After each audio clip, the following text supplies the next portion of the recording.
everybody, it's Gypsy, and welcome to my multi-dimensional life. This is my channel where I talk about, well, things that are not of the earthly physical dimension. I have another channel. It's called On the Edge of Appalachia, where I talk about home and garden stuff. If you're interested in that, go check out that channel. So anyways, today I wanted to talk to you about our loved ones who have already gone before us, different ways they communicate, and it's typically based on what you are open to personally at that moment in your life, and it can and does change. So it has kind of ebbed and flowed throughout my life. For instance, my dad had a brother who died at 6 months. So I never knew my uncle, but he has often throughout my life, been present, sending me messages and stuff.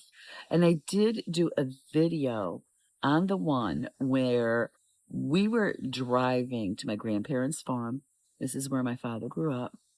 And he appeared to me in the car sitting next to me. There's a video on there. But anyways, it was another time.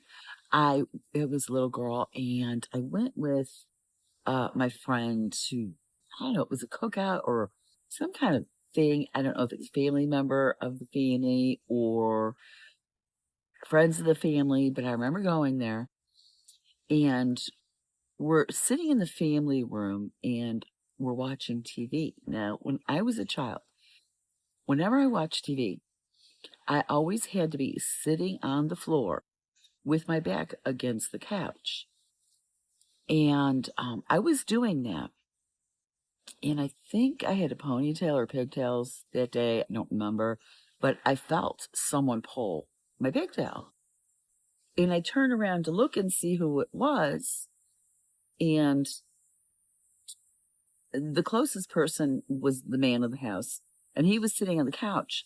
But he was down further. And I knew that he couldn't have sat back by the time I turned around because he was that far away and there's nobody else around me. And I'm kind of looking around and he goes, "What's wrong? Are you okay?" And I was like, so I kind of knew what was going on. I didn't know who it was that did it, but I knew it was a spirit, a disembodied spirit. And I did find out later it was my uncle teasing me, as my uncles on my dad's, a couple of them like to do. Anyways, that was a way that I was receiving communications done when I was younger, and when we're children, we're more open to it. First of all, we just haven't been tainted by the weirdness of this world, and we haven't been here long enough to forget our spiritual memory and how things work. As you get older, it kind of fades, which is what happened to me. As I became a teenager, and then especially in my early 20s, when I decided I wanted to be a mother, and I became a mother, it was like, bang, I had just turned everything off because my focus was most of my children. And I have, while, my children were younger, I did have some things happen, but not as frequently. So that is, like a more obvious way. But then you have signs. All right, like I was having, after my son died, my older son died, butterflies.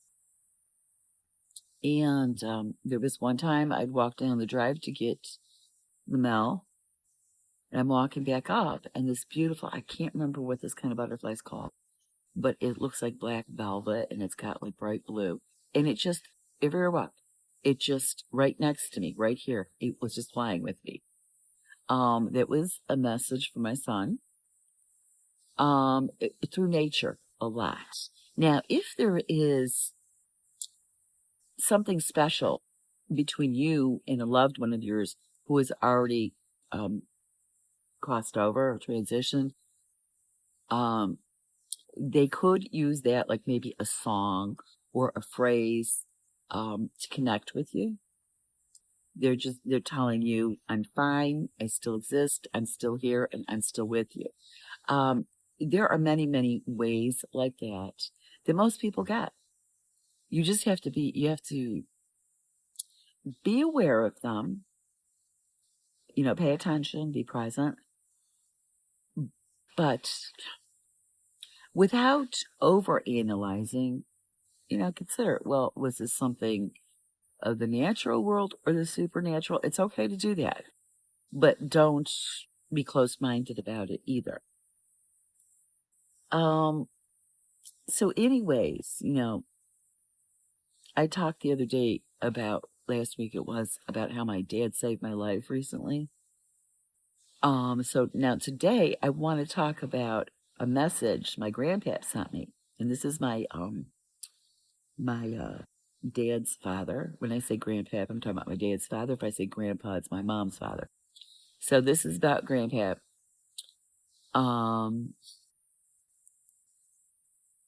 So when I was very, very little, I don't know, maybe 4 or 5, we had a horse and ponies on the farm.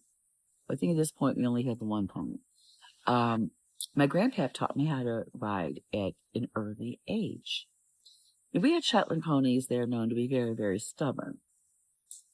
So I was riding my pony, and she decided she was going to stop and eat some grass. Now, me, my mother's Italian, so I have this thing about, food, making sure everybody eats. I figured, well, if Candy's hungry, I'm going to let her stop and have some grass. Well, Grandpap came out and he saw me just sitting there letting her eat. And my grandpap, he's trying to teach me not to let her have the upper hand. And so my grandpap used to call me Shelly. And he saw me and he says, pull up on those reins, Shelly. And, he was trying to tell me to take control of the situation. So I was a real young girl at the time. Now I'm about to be 62, just after Halloween. And I have, for several years, been going through something very difficult spiritually. And so my family who has crossed over is with me like all the time. And there was one night, this is when I was an nomad, it was in my trailer. I was having a really, really difficult day, a really difficult night. And all of a sudden, I hear my grandpa in his voice, and he said, pull up on those reins, Shelley. And all of it, because I had forgotten that he told me that day when I was riding. I'd totally forgotten about it. But as soon as he said that to me, I think I was in my late 50s, I instantly remembered. Now, he was basically telling me the same thing, except about a different situation. And so it's another way that spirits communicate. I think I told you guys about the day my mother died. She was in a nursing home right up the road, about 5 minutes away from where I live. And when I got the call that my mother had died, I jumped out of bed, threw on some clothes, and I ran up there. So this was about 6 o'clock in the morning. My mom had died about 4. And I go up there and I just wait for the funeral director. And then I went back home. And I hadn't even let my dog out. So I get home. First thing I do is I go to let my dog out. And as I'm taking care of him, and I'm about ready to open the door and let him out, because I forgot, my mom loves dogs. And she was crazy about my dog, Sirius. And we used to bring Sirius up to the nursing home to visit her. And she would always say that's her dog. She was always telling me, it's my dog, So anyways, this morning, I get back home about 7:30. I go to let Sirius out. And as I'm letting him out, I could feel my mother come up beside me. She was right here. And she said to me, "He's still my dog, you know." Now, the reason my mother did this is in my mother's last few years of life, her voice did not sound like her voice. She didn't look like herself. And all I kept talking about to my family, you know, like mostly my dad and my aunt, was how I cannot stand that I have not heard my mother's, and this was before she died. I can't stand that I don't hear my mother's voice anymore. And, you know, it was like almost forgetting her voice before she even died. And so when my mother crossed over, she knew that I had a need to hear her voice. Yeah, and my mom and I, when she was alive throughout my life, I had this almost like a love-hate relationship. And my mom, she was a lot of fun, a lot of fun. But we had you know, we would go from getting along really well to not getting along really well. But we always had this very strong connection, and it was spiritual. In fact, she had told me something that had happened to her around the time, right before we found out my dad was sick. And she says, "I'm only telling," and I don't know if she told the rest of the family, yeah, but she told me, she goes, "I'm telling you because you're the most spiritual in the family, and I know I can talk to you about these things." So we've had that connection. So she came up next to me to let me know, or not let me know, but let me hear her voice. And she was joking around. It is my mother's sense of humor, and it was definitely her voice and her, I want to say feeling, the energy people give off, the feeling you have, you get from that person in their like presence. You could sometimes just feel they're there when you can't see them, and this is when they're alive. So I felt it was my mother, if that makes sense. Okay, now that being said, I don't really think, I'm one of those people who believes we all have these abilities, but they're latent. And so there's really nothing special or different about someone who has these experiences. We all have them. We're all from Creator God, who is the spirit, the original spirit. And if Creator God has all these abilities, well, wouldn't we? It only makes sense. So you have to, first of all, be open to it, be willing to hear it and accept it and pay attention. But we all have them.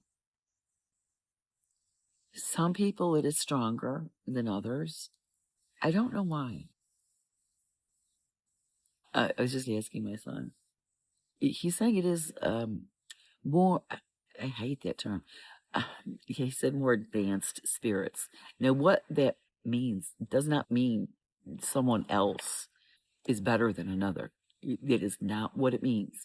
We are all on a spiritual journey, not just here on earth, but throughout the whole universe. We're all, and what I mean by journey, we're learning. We're trying to improve ourselves, which is why we incarnate. So some of us may have started this long before another, and so is further along. So more advanced. It's almost like school. Okay, so someone's in 12th grade and another's in 6th grade. The 12th grader is more advanced. That's all that means, that they're at that point at this current time. So for somebody who is further along spiritually in their spiritual growth, it's easier to be more open and hear and see these things. And that's all it is. But anybody can work on enhancing their psychic abilities. So these are the ways. I mean, there's so many different ways. Songs, um, somebody saying something that is pertinent between you and your loved one on the other side. The spirit can touch. So it could be a touch. My son, after he first died, he would like move stuff around my house. Like he would he knocked was I had a glue bottle on the table, the big Elmer's, the large size Elmer's glue, and it was full because I hadn't even opened it yet, and it's sitting there. And all of a sudden, it just went whoosh off the table, and I thought, okay, maybe I had it too close to the edge because I really couldn't remember where I had it. So I picked it up and I put it much further back on the table. That glue bottle slid across the table and back onto the floor. He's laughing. He's laughing like, yeah. And he would do things like that to get my attention. And I was not as, I'm going to say advanced in my abilities. I would say mostly clairsentient at the time. I think maybe clairaudient has passed up sentient. I don't know. But anyways, he would send me all these signs. Well, one day on top of my microwave, I had a plate of I don't know what, and I had a paper towel over it. And I go into the kitchen. I just happened to glance over there. I mean, I see the corner of the paper towel go up and down, and I'm thinking, is there a breeze in here? And I didn't notice anything that would make it especially like this. And I said, John, is that you? And it went up again and down. I said, okay. I said, give me one lift of the corner of the paper towel for yes and two for no. And so I asked him a couple questions. And yeah, he did that. So you can get to the point where you are more, where you start hearing and seeing. And a lot of times, if you're open to it, a loved one on the other side will help you, or your guides will help you if you ask. But our loved ones are always sending us messages. I just think a lot of people don't believe it's possible.